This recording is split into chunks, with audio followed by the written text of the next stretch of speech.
Welcome to Ayush TV. In this episode, we are talking about the commercialization of intellectual property in the Ayush sector, which is a very crucial area for innovations. Joining us today is Dr. Neeti Diwan, who is an expert in intellectual property rights. Welcome, Dr. Neeti. Thank you, Ms. Khan. I'm very pleased to be here, and it's really great to be addressing this audience. Same are we. Thank you. So, Dr. Neeti, can you tell us what are the important aspects that we need to take care in conducting the IP audits in the Ayush sector? Yeah, that's a great question. IP audit is really the first step for any organization to be wanting to build an IP portfolio or really adding, if they want to commercialize it, the first step is IP audit. Now, firstly, you need to identify your intellectual property. Whatever you have already filed and registered, take a complete stock of which are the patents, which are the patent applications, what's pending, what's already registered, then trademarks, are there any trade secrets, are there any designs, are there any copyright, are there any data that needs to be protected. So an IP audit involves, the first step is to take a stock of what all intellectual property is already owned by the organization. And then you go to the next step of seeing what is the legal status of these assets. For example, sometimes you own a patent but you've forgotten to renew it, and or you own a trademark and it has not been renewed, or it has so these kind of things can happen. So again, the next step will be to check the legal status, that all of such important assets that you have, they're all important commercial assets. All IP rights are commercial assets. So we need to see that what is the status? Are they all valid? Are they all taken care of from the compliance point of view with the ministry, with the patent and trademark office? The third area will be to then see the value. And this is where a lot of organizations, not only just in India or in Ayush sector, but internationally also miss out, is that to create a value, find the value. And there is a very systematic, mathematical way of assessing the value of all intellectual property rights, whether it's patents, trademarks, design, copyright. So somewhere we need to create that, assess that value, book it into your accounts. Many times people just go by just taking the whatever registration expense or government fees has been paid, and that's not really that's a very small part of the value. So finding the value of your assets so that you are aware of what you are going to commercialize. For example, if you are going to make a product, you are going to say, okay, this is what it is costing me, or this is what is the value of this product. And now if I'm going to commercialize and sell this product, what will I sell it?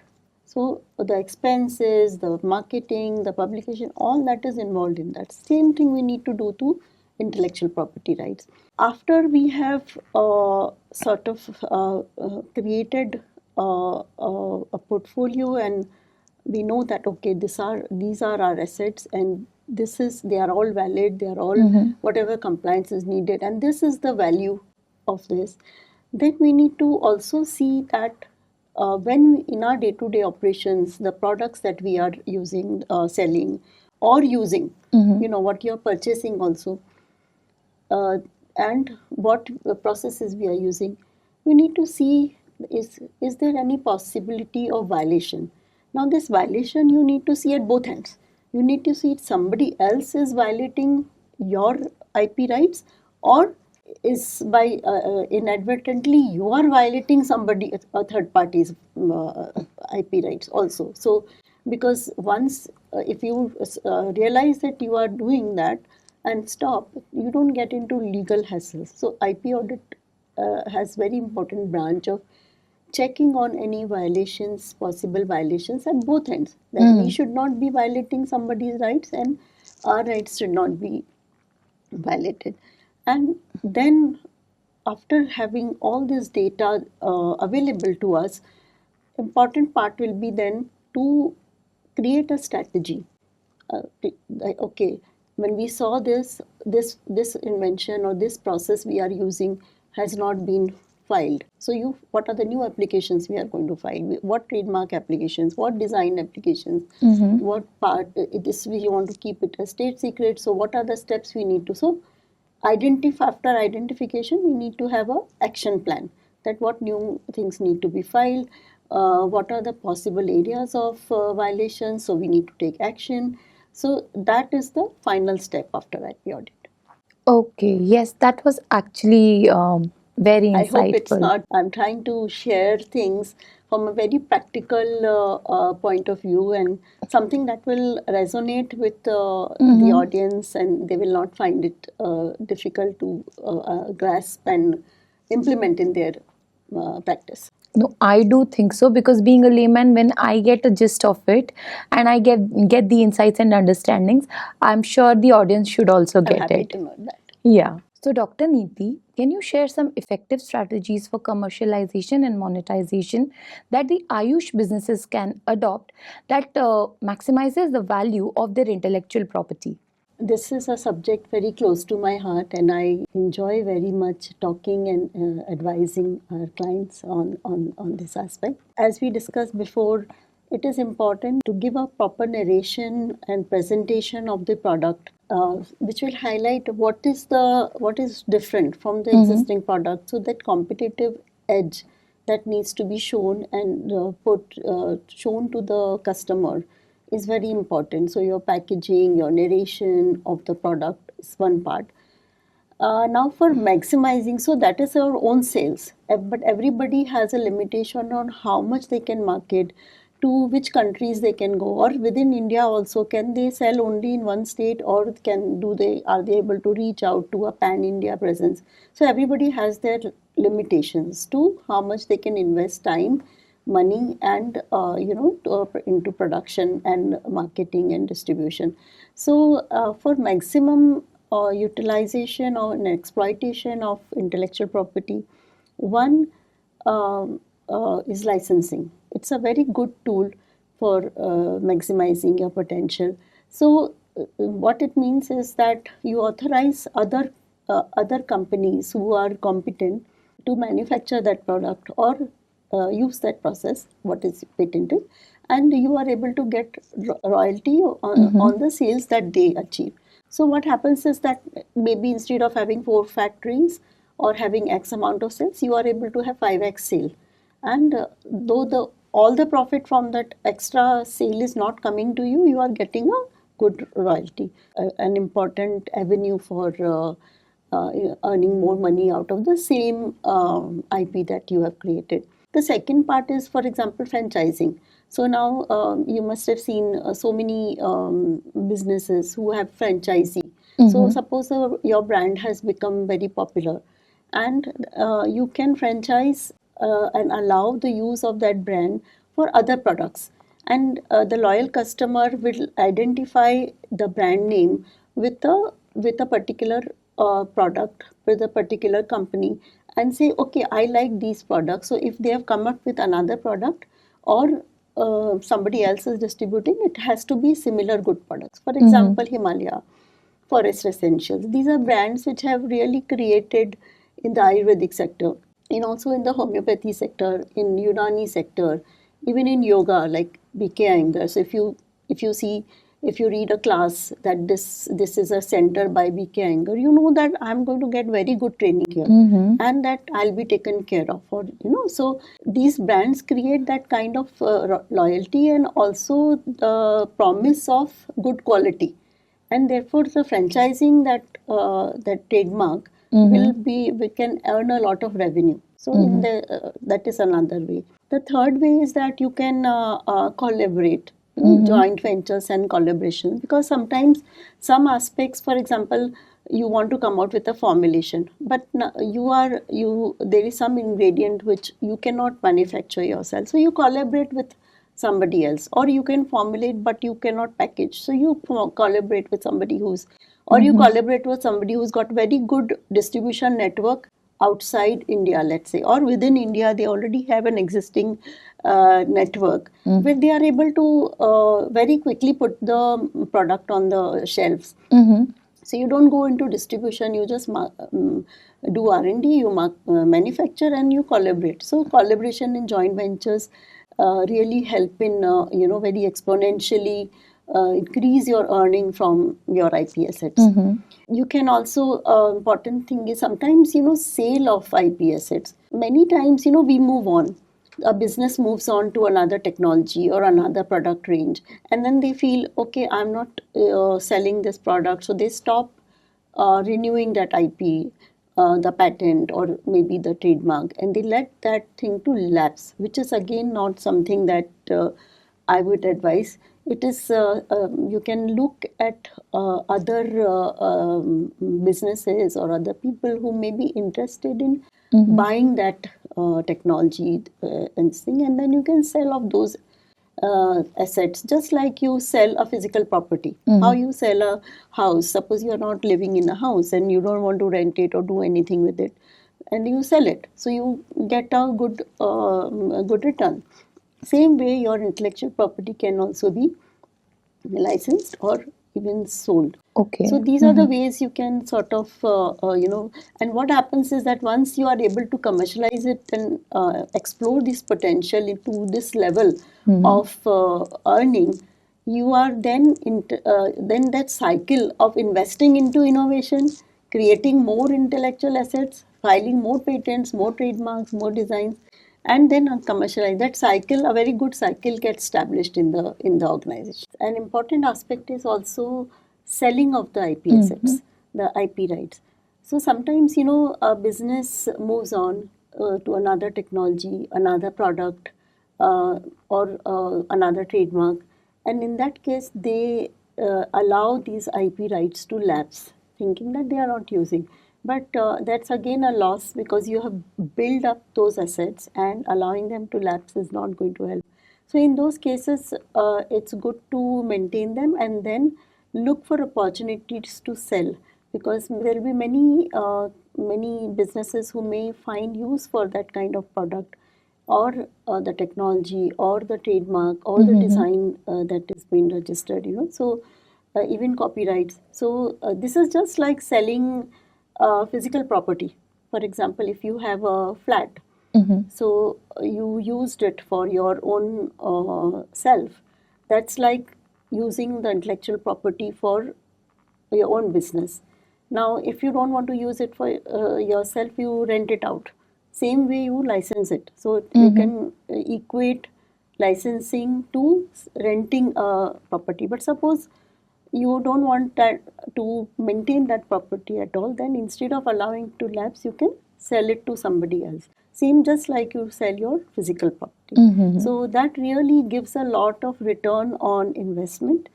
And what is good about this exploitation of your IP assets in this way is that the wealth that is created from maximizing the potential in this way encourages a person to further invest into IP. And IP, then the expense which happens on filing patents or trademarks or getting registration is not considered as a cost factor, which is how most industries and many of the organizations think of it as a cost factor. But if they create this cycle within their organization of maximizing the potential, franchising, licensing, selling some of the assets which they are not using, and then joint venture, collaboration, and then using whatever wealth is created from here to further invest into innovation. So this a very good cycle establishes, which Yeah, leads investment to and maximum. reinvestment can be done Exactly. in the same way as we do with the physical Exactly. assets. Yes. So, Dr. Neeti, what future trends you foresee in commercialization of IP in the Ayush sector? Muskan, this is very interesting. As I was saying earlier, that we are seeing a lot of change, a very positive change in this industry, and they are becoming very aware, and we are seeing a lot of success stories. What I see is that the growth of this industry is going to be very exponential. One, because there is a demand for natural products, whether not just treatment or in herbal formulations or in meditation, but basically now natural ingredients are being used for even fertilizers, even for allopathic treatment. There is a substitution that is being done with so there's a lot of these kind of synergies which are being looked for in multiple industries where demand for natural products is growing. Even in textile industry, use of bamboo as a for making towels and linen. So that demand will certainly require that IP is taken care of and protected and commercialized, and the growth will of this industry would really be great.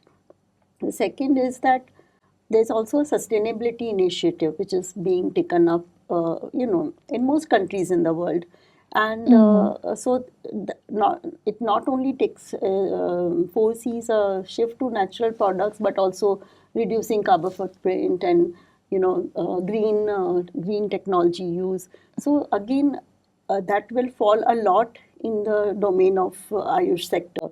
So that's again where we foresee that there will be a lot of growth because of the sustainability initiatives, which is also supported a lot by the governments around the world. Third, what we see is that the modern technology providers or modern people coming out with new products are collaborating with traditional knowledge or people who have been traditionally doing something, and there's a very healthy understanding that is happening, and that is leading to a great mix of combining legacy and traditional knowledge with advanced technologies. For example, you may have a herbal extract which is very good. Earlier, the extract was being done by traditional methods of heating and grinding and extracting. Now the same thing is being done by super specialized equipment like supercritical extraction, and those extracts are very pure and they are very value added. So if you sell it for X price, the previous extract, now you can sell it for 10x price. So that's again use of technology.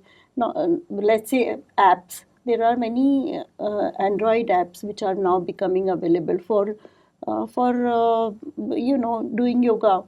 So the traditional methods of teaching and practicing yoga have changed to even have been converted to apps. Now this is again a collaboration of traditional methods and technology, using latest technology. So that has allowed this to reach every household, because people are maybe not able to access a center nearby, but they are able to do it at home.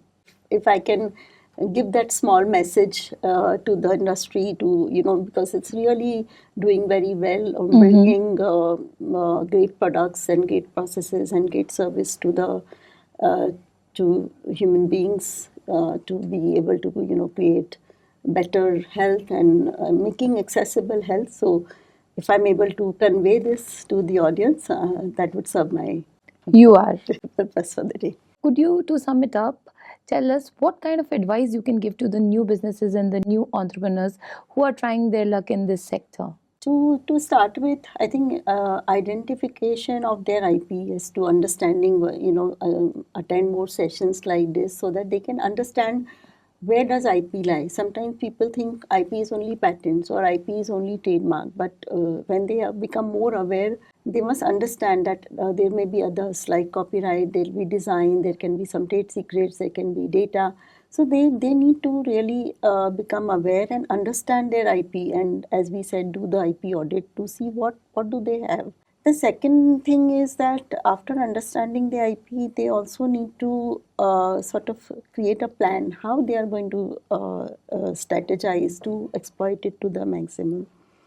They need to collaborate, for maximum exploitation. So collaborate with others, reach out to whoever is around, whatever support you need for making it a successful product. So collaborations, when you try to do everything yourself, it sort of slows down your progress. So collaboration is a important aspect of for especially the small medium sized enterprises that are our entrepreneurs who are starting up. And I think it's important for every business, be it small, medium size, or large size. Important factor is also to do enough research. So whether you are adopting a trademark, do research to see that it's not used already by somebody else. If it's patent, see what is already in traditional knowledge or what is already patented. So lot of these tools are available where you can look for trademarks which are already done or registered. You can look for patents that have been filed. It's a very rich database. So spending enough time and resources on research is an important aspect. So you are able to identify what are the white spaces, where can you invest, and where can you take your R&D, where can you channelize your R&D to come out with more innovative products and processes. So allotting enough time and resources to research is an important aspect that I would advise entrepreneurs to definitely keep it in their focus. Another important aspect is to seek professional help. Many times people try to do things in-house or by themselves. And in that, what happens is that it's not that you cannot do it. Nowadays you can Google and find a lot of information on patents, and you will find how to draft patents, and even for trademarks you can go and do that. And a lot of these processes are online, so you can do it. However, sometimes you cannot undo the damage that may happen by not seeking professional help.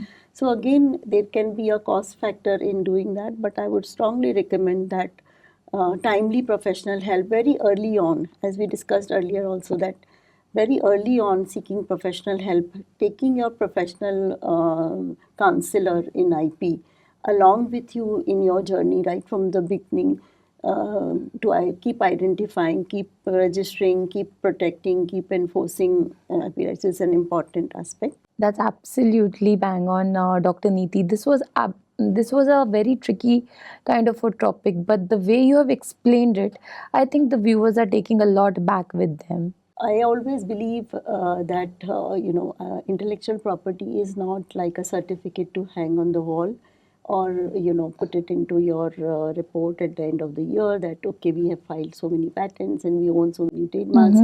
But it is a commercial instrument, and unless it is commercialized then and exploited and you sort of create wealth from it, it's as good as a paper on the wall. So I very strongly believe in talking to clients, helping them, and really sort of work on these different strategies to maximize the potential of IP. Thank you so much, Dr. Neeti, for sharing the insights on such critical topics. We are grateful to have you on the show. It was my pleasure as well, and thank you, Ayush TV, for inviting me. So, this brings us to the end of this insightful and thoughtful series. I hope viewers would certainly benefit with all these episodes. Thank you and namaste.